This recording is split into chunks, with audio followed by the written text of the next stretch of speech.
Hello, parents and my dear students. Welcome to Erudite School of Learning, Fatehnagar. Mobile number 7568077458. Class 7. Subject English Grammar. Chapter 2. Lecture number 2. If you have any doubt in this lecture, then you just need to write in your notebook. Whenever your school class will be opened, then you may clear to related teacher. Students, अगर इस lecture के दौरान आपको कोई doubt है तो वो doubt आप अपनी नोटबुक में लिख लीजिए. जब भी आपके स्कूल्स रीओपन होंगे तो वो डाउट आप अपने रिलेटेड टीचर से क्लियर कर लीजिएगा. Now students, take out your books of English grammar की बुक्स निकालिए.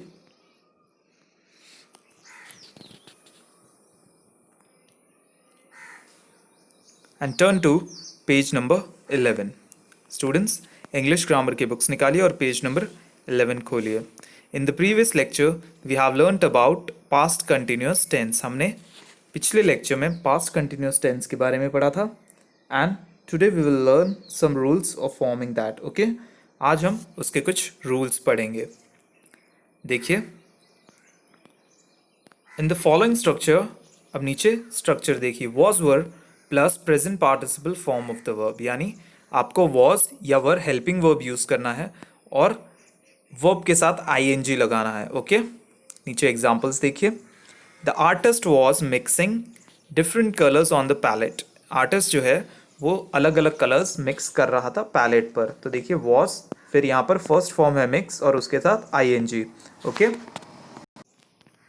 सेकेंड सेंटेंस है they were writing an essay on the importance of sports. अब देखिए, वे ऐसे लिख रहे थे इम्पोर्टेंस ऑफ स्पोर्ट्स पर. ओके, टॉपिक था इम्पोर्टेंस ऑफ स्पोर्ट. तो यहाँ पर देखिए, जब दे प्लूरल है, ओके, आर्टिस्ट सिंगुलर था, तो दे के साथ वर का यूज हुआ है क्योंकि वो एक से ज़्यादा की बात हो रही है.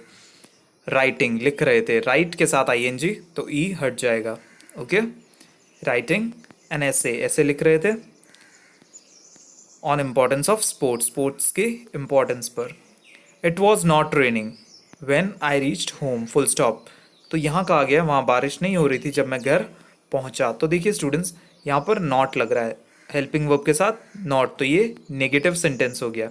ओके, नॉट रेनिंग, बारिश नहीं हो रही थी. Now there is a note, यहाँ एक नोट दिया गया है. Present participles are form that end with ING to indicate tenses और act as adjectives in sentence.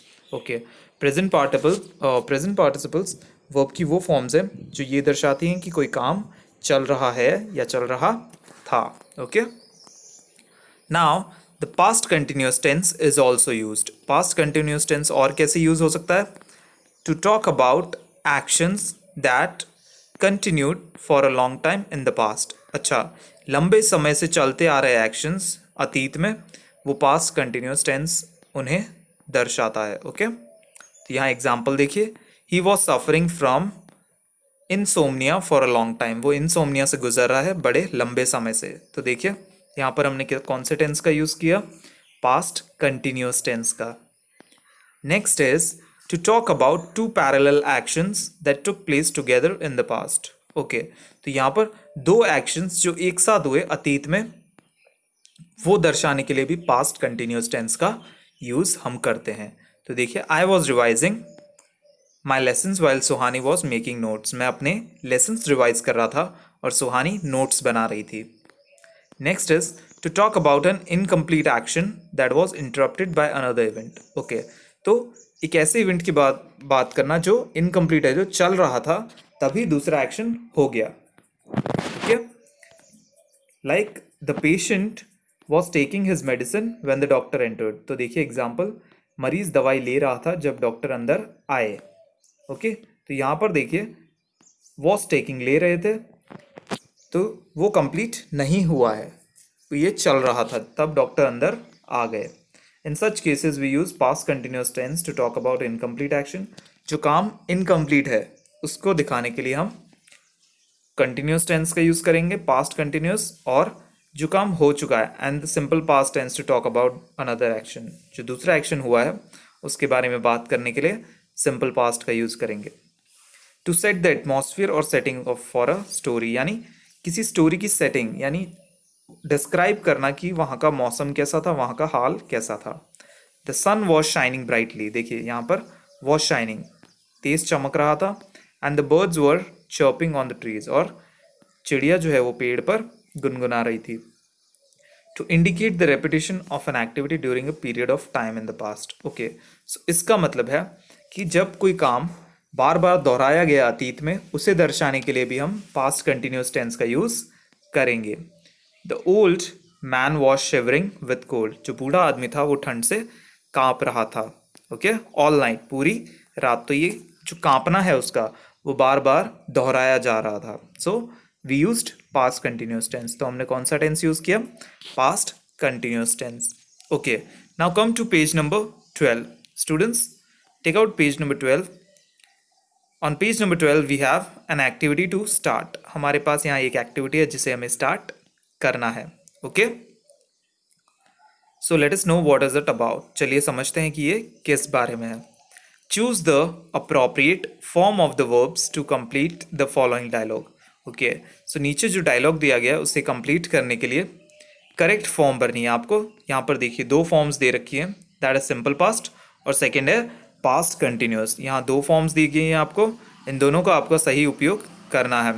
Hey I dash that Ishan had met with an accident.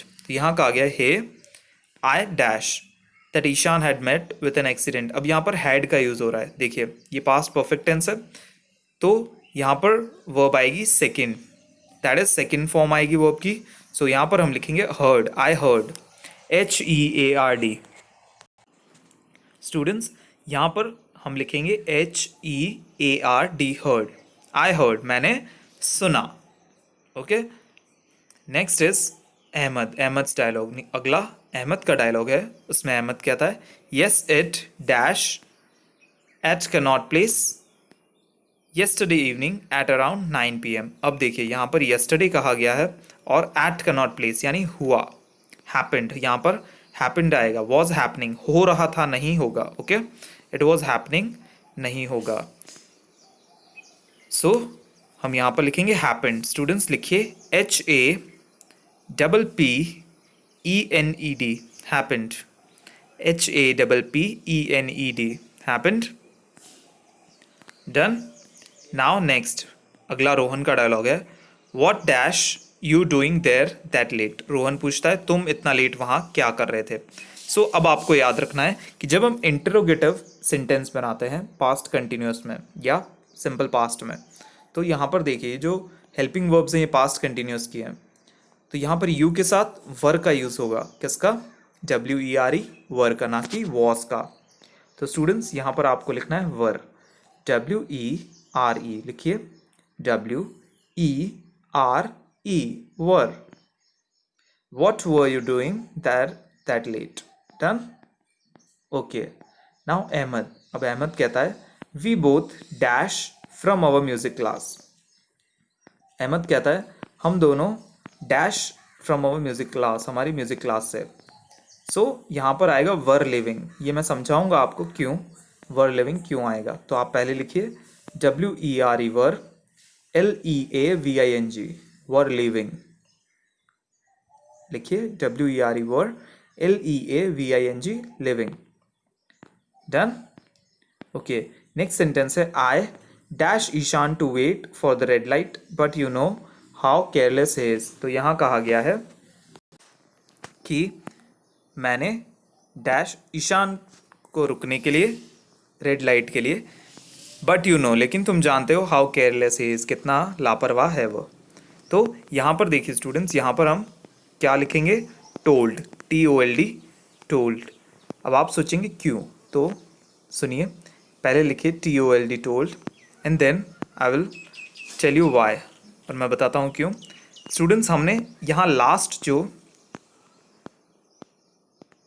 एक हमने interrupted वाला rule पढ़ा था, देखिए, to talk about an incomplete action that was interrupted by another.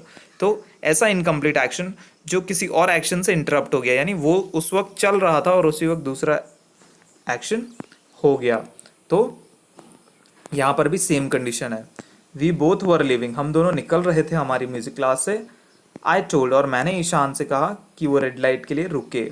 Okay, तो यहाँ पर क्या लगाएंगे हम, टोल्ड, TOLD, टोल्ड। तो वहाँ पर भी सेम था, जब कोई एक्शन चल रहा था उसी वक्त आपने कोई और एक्शन कर दिया तो वो फर्स्ट एक्शन तो ING वाला फॉर्म आएगा और सेकंड सिंपल पास्ट आएगा। Okay, now next sentence, he dash he dash was crossing the road when a speeding car dash him.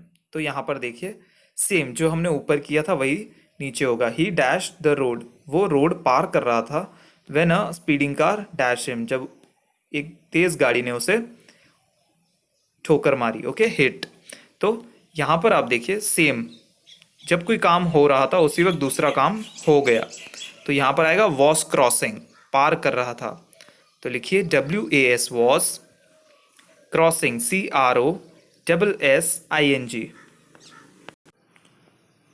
WAS was CROSSING, was crossing the road when a speeding car dash him, when a speeding car hit him। तो यहाँ पर हम वापस second form use करेंगे, hit, HIT, hit. लिखिए HIT, hit him, उसे ठोकर मार दी। Next, what does Rohan says? I dash that his habit may have changed by now। अब देखिए जब नाउ आ रहा है सेंटेंस में, चेंज्ड बाय नाउ, अब तक बदल चुकी होगी, तो हम यहाँ पर सेकेंड फॉर्म यूज करेंगे। ओके, सो यहाँ लिखिए THOUGHT, थॉट। क्या आएगा स्टूडेंट्स यहाँ पर, THOUGHT, thought. Done. Okay, now next is Ahmad, when I dash the hospital doctors dash ईशान फॉर इंटरनल इंजरीज। अब देखिए स्टूडेंट्स, हमने जो ऊपर एक सेंटेंस किया था जिसमें अहमद का डायलॉग था, उसमें फर्स्ट हमने ING फॉर्म और सेकंड वर्ब की सेकंड फॉर्म की है। ओके, फर्स्ट में प्रेजेंट पार्टिसिपल और सेकंड में हमने सेकंड फॉर्म वर्ब की फिल की है। सेम यहाँ पर भी होगा, बट देखिए व्हेन आई, जब मैं, रीच्ड, पहुंचा, तो यहाँ पर सेकंड फॉर्म पहले आएगी। ओके, क्या होगा यहाँ पर, सेकंड फॉर्म पहले आएगी, when I reached the hospital, जब मैं हॉस्पिटल पहुंचा, द डॉक्टर्स डैश ईशान फॉर इंटरनल इंजरीज। तो यहाँ पर इंटरप्शन तो हो रहा है बट सेंटेंसेस इंटरचेंज हो गए, वो पहले हो रहा है। ओके, इंटरप्शन पहले हो रहा है, व्हेन आई रीच, जब मैं पहुंचा तब जांच चल रही थी। ओके, वर एग्जामिनिंग, तो यहाँ पर लिखिए were examining, WERE, were examining, EXAMINING, done. Were examining, जांच चल रही थी। तो जब कोई काम हो रहा था उसी वक्त दूसरा काम हो गया, तो वो जब एग्जामिनेशन चल रहा था, उसकी एग्जामिनिंग हो रही थी, उसी वक्त वहां पर अहमद पहुंच जाता है। Okay, next is Rohan's dialogue, dash you dash his parents. तो यहाँ देखिए सवाल पूछा गया, डैश यू डैश पेरेंट्स, क्या तुमने उसके पेरेंट्स को बताया। तो देखिए जब हम यहाँ पर क्वेश्चन में कोई काम, ऐसा काम जिसकी हम बात करें जो हो जाना चाहिए, ओके, चल नहीं रहा, हो जाना चाहिए, कंप्लीट एक्शन, तो वहाँ पे वो सिंपल पास्ट होगा। क्या होगा, सिंपल पास्ट। तो देखिए यहाँ पर डिड का यूज़ होगा, वर का नहीं, क्योंकि वर तो इनकम्प्लीट एक्शन के लिए होता है, जो काम चल रहा है उसके लिए, लेकिन जो हो जाना चाहिए उसके लिए, या हो गया, तो देखिए हम डिड यूज़ करेंगे, DID, डिड, यू इन्फॉर्म। अब देखिए जब हमने इंटरोगेटिव में, सिंपल पास्ट में जब हम क्वेश्चन बनाते हैं तो हेल्पिंग वर्ब डिड लगती है और उसका सेकंड फॉर्म फर्स्ट फॉर्म में चेंज हो जाता है। किस में चेंज हो जाता है स्टूडेंट्स, फर्स्ट फॉर्म में। डिड यू इन्फॉर्म, यहाँ पर इन्फॉर्म हो जाएगा, इन्फॉर्म्ड नहीं होगा। Did you inform his parents, क्या तुमने उसके पेरेंट्स को सूचना दी, माता पिता को सूचना दी, ये रोहन पूछता है अहमद। अब अहमद कहता है when I dash his mother dash into tears. अब देखिए अहमद कहता है कि जब मैंने यहाँ पर जब when का यूज हुआ है स्टूडेंट्स, when, तो when का यूज होते ही I के साथ सेकेंड फॉर्म आएगी। when I informed, क्या होगा? informed, सूचना दी, his mother, उसकी माँ को, she dash into tears, वो डैश। अब देखिए इनटू जब यूज हो रहा है तो इनटू के साथ हम सेकेंड फॉर्म यूज करेंगे। ओके स्टूडेंट्स, हम कौन सी फॉर्म यूज करेंगे? Second form. सो यहां लिखिए आप broke, BROK, broke into tears, यानी रोने लग गए। Broke into tears, I dash so bad for the entire family. अब यहां पर कहा गया आई डैश, मुझे लगा, लगा मतलब वो एक्शन कंप्लीट हो चुका है। I felt so bad for the entire family, पूरे परिवार के लिए बुरा लगा। सो यहाँ लिखिए FELT, फेल्ट, वॉज फीलिंग नहीं होगा, बुरा लग रहा था, नहीं होगा बुरा लगा, ये एक्शन वहीं कंप्लीट हुआ। सो आप लिखेंगे FELT, felt. Done? Okay, now students you may check your answers, आप अपने आंसर्स चेक कर लीजिए। So the first one is Rohan's dialogue and the answer is heard. पहला आंसर है heard. Second answer is happened. Second answer क्या है? Happened. Third one is were. Fourth जो अहमद का डायलॉग है उसमें आंसर्स है were living, told, was crossing and hit. Okay? Next, Rohan का जो डायलॉग है उसमें है thought, reached, were examining. Done? Next Rohan dialogue, did and inform. Okay? Then Ahmed's dialogue, अगला अहमद का डायलॉग है informed, broke and felt. Okay students, so if you want you may take the screenshot, आप चाहें तो इसका screenshot भी ले सकते हैं। And now coming to book part. So students, today we have learned some rules of forming past continuous tense. Past continuous tense बनाने के कुछ रूल्स हमने पढ़े and we have done activity number 1, और हमने एक्टिविटी नंबर 1 भी की है। So what you have to do in homework, आपको होमवर्क में क्या करना है? आपको होमवर्क में रूल्स और एक्टिविटी 1 पढ़नी है और अच्छे से समझनी है। स्टूडेंट्स, आपको होमवर्क में ये सारे रूल्स और एक्टिविटी 1 को अच्छे से पढ़कर समझना है। Okay, I hope you may like the video. Thank you for watching.